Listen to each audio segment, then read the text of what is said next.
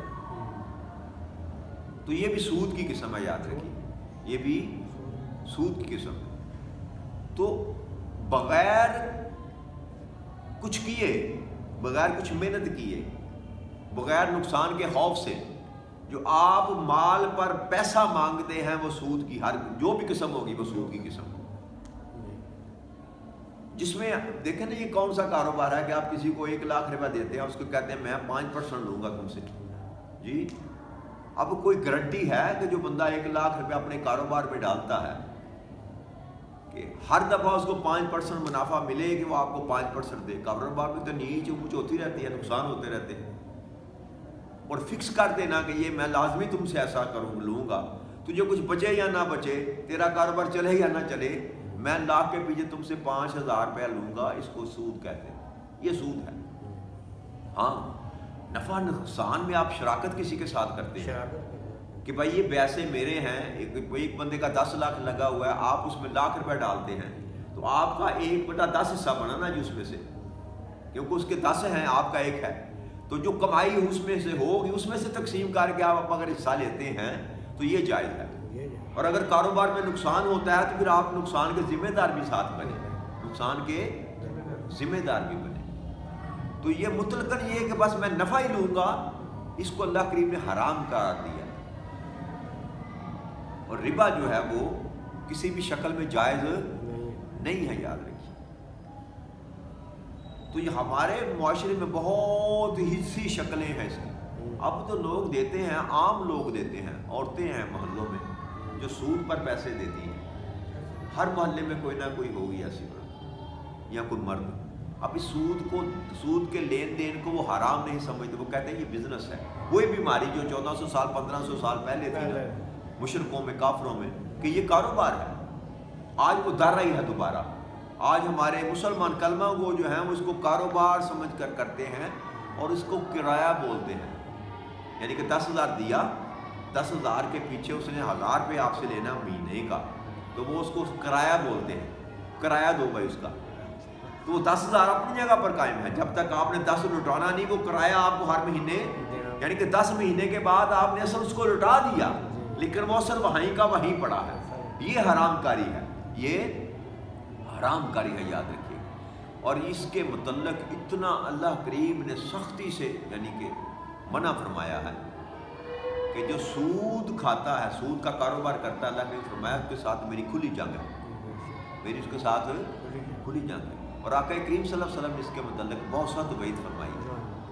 اور اس کی سزا ایک حدیث مبارک ہے, حضرت ابو ہریرہ ہی کہتے ہیں, فرماتے ہیں کہ رسول اکرم صلی اللہ علیہ وسلم نے یہ ارشاد فرمایا کہ سود کے گناہ کے اگر 70 درجے ہیں اور ان میں سے سب سے کم تر ادنا درجہ جو ہے نا وہ ایسا ہے جیسے کوئی اپنی ماں کے ساتھ زنا کرے.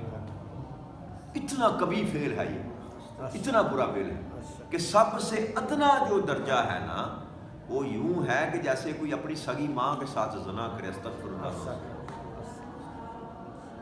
ہم خوف خدا ہم میں سے مٹ گیا, شرم و حیا ہم میں سے مٹ گئے, ہم نے اس کو جائز قرار دے دیا.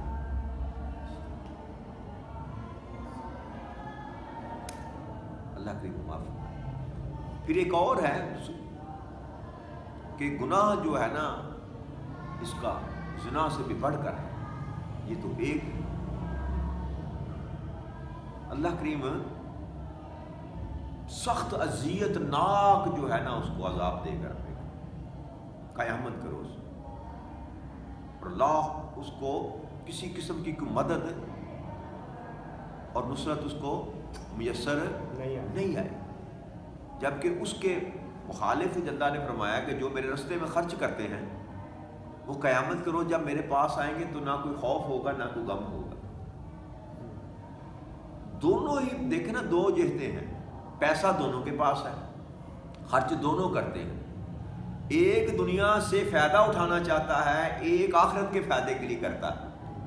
آپ کسی کی مدد کرتے ہیں نا, کوئی ماں باپ سے مانگنے آ گیا, کوئی سائل کوئی سوالی, وہ آپ کا دوست کوئی رشتہ دار, آپ کے پاس مال ہے اللہ نے عطا کیا, آپ اس کی مدد کرتے ہیں. تو اگر آپ فقط اللہ کی غرض رکھ کے اس کی مدد کریں کہ اللہ سے میں اس کا اجر لوں گا, تو یہ سودا جو ہے نا یہ منافع کا سودا ہے, حقیقت میں یہ منافع کا سودا ہے. اور اگر آپ اپنی دنیاوی غرض رکھ کر اس کی مدد کرتے ہیں تو یہ سراسر گھاٹے کا سودا ہے. تو جو اللہ سے غرض رکھ کر خرچ کرتا ہے, اللہ فرماتے ہیں کہ جب تو میرے پاس آئے گا قیامت کے روز نہ تجھے کوئی غم ہوگا نہ کوئی خوف ہوگا, مطمئن ہو کر تو میرے پاس آئے گا. اور جو اللہ کو چھوڑ کر اپنے مفاد کے لیے پیسے کو کسی پر خرچ کرتا ہے اس کو قیامت کے دن نہ کو اللہ کی مدد ہوگی نہ کوئی نصرت ہوگی. اللہ کریم کو سخت عذاب اس کو نازل فرمائیں گے اس پر.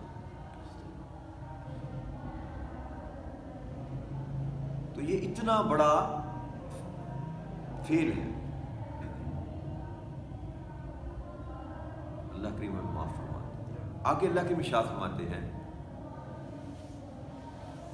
یمحق اللہ ربا ویربی الصدقات واللہ لا یحب کل کفار عصیم. اور اللہ سود کو مٹاتا ہے اور صدقات کو بڑھاتا ہے, اور اللہ کسی بھی نافرمان کو پسند نہیں کرتا. کہ حقیقت میں جو مال سود سے کمایا جاتا ہے وہ مٹانے کا مقصد یہ ہے، مٹاتا ہے کہ اس میں سے اللہ کریم برکت ختم کر دیتا ہے۔ وہ ظاہر تو انسان کو یہ نظر آتا ہے کہ میرے پیسے بڑھ رہے ہیں، لیکن اس میں سے جو برکت ہے نا اللہ کریم کی، وہ اللہ کریم اس میں سے اٹھا لیتا ہے۔ اور جو صدقہ خرچ کرنے والا بندہ ہے، صدقہ کرنے سے اللہ کریم اس کے مال میں برکت ڈال دیتا ہے۔ تو حرام کی کمائی کرنے والے بندے کا جو مال ہوتا ہے وہ نکلتا رہتا ہے، لیکن اس کو سمجھ نہیں آتی۔ مختلف جہتوں سے، مختلف طریقوں سے، مختلف اسباب سے جو ہے نا اس کا مال نکلتا رہتا ہے، لیکن شیطان اس کو سیدھے راستے پر آنے کے لیے مہلت نہیں دیتا۔ بیماریاں اس کے گھر میں ہوں گی، مصیبتیں اس کے گھر میں ہوں گی، طرح طرح کے نقصانات اس کے گھر میں ہوں گے۔ جب اللہ نے کہہ دیا کہ میں مٹاتا ہوں، تو پھر کوئی بھی سود کا کاروبار کرنے والا بندہ کبھی سرسبز، کتنا وقت اللہ کریم اس کو دیتا ہے یہ اس کی مرضی ہے، یہ اس کی مرضی پہ ڈیپینڈ کرتا ہے، مگر آخر جو اس کا ہوگا اس کی جو وہ بہت دردناک ہوگی۔ دنیا میں بھی اللہ کریم اس کو بڑا دردناک قسم کا عذاب دے گا، ذلیل و رسوا کرے گا دنیا میں اس کو، اور آخرت میں تو پھر جہنم کا ایندھن وہ بنے گا ہی۔ اور اس کے دوسری طرف جو اللہ کے لیے خرچ کرتا ہے، اللہ کریم دنیا میں بھی اس کو نوازے گا اور آخرت میں بھی اس کو نوازے گا۔ تو یہ مرضی انسان کی اپنی ہے، منشا انسان کا اپنا ہے۔ اب اللہ کے دیے ہوئے مال کو دنیا کے فائدے کے لیے خرچ کر لے یا آخرت کے فائدے کے لیے خرچ کر لے، یہ مرضی میری اور آپ کی۔ تو اللہ نے دونوں راستے بتا دیے، دونوں کے فائدے بھی بتا دیے، دونوں کے نقصان بھی بتا دیے۔ اب اگر ہم باز نہ آئیں تو اللہ کا کچھ بگڑتا نہیں، تکلیف میں ہم ہی گزریں گے، دنیا میں بھی اور آخرت میں بھی۔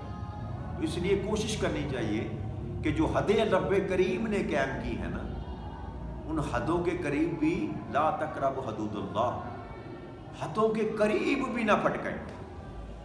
اور یہ سود کی حرمت جو ہے اس سے اجتناب کرنا چاہیے، ہر شکل میں اجتناب کرنا چاہیے کہ یہ اعلان جنگ ہے اللہ کے ساتھ، یہ اعلان جنگ ہے۔ اللہ کریم ہمیں اس سے محفوظ رکھے، اور صدقات اور خیرات کی عادت ہمیں بنانی چاہیے، اللہ کے راستے میں خرچ کرنے کی عادت بنانی چاہیے۔ کیوں کہ جو آپ نے اپنے ہاتھوں سے دے دیا وہ آپ کا ہے، جو آپ اپنے ہاتھوں سے اللہ کے راستے میں خرچ کر گئے وہ آپ کا ہے، جو چھوڑ گئے وہ پچھلوں کا ہے، جو جمع کر گئے وہ پچھلوں کا ہے، وہ آپ کے کسی کھاتے میں آنے والا نہیں۔ بڑی مصیبتوں سے آپ نے جمع کیا تو اس میں سے اللہ کے راستے میں خرچ کرنے کی عادت ڈالیں، خرچ کرنے کی، تھوڑا ملتا ہے یا زیادہ ملتا ہے، تھوڑا ملتا ہے یا زیادہ ملتا ہے، اس کو خرچ کرنے کی عادت بنائیں۔ اگر آپ اللہ کے راستے میں خرچ کریں گے تو اللہ آخرت کے دن آپ کو اس کا اجر اور انعام دے گا۔ اللہ کریم آپ کو اور مجھے اللہ کے راستے میں اپنے مال، جان، عزت، آپ کو سب کچھ خرچ کرنے کی ہمیں توفیق عطا فرما دے۔ وما علینا الا البلاغ المبین۔ السلام علیکم ورحمۃ اللہ وبرکاتہ۔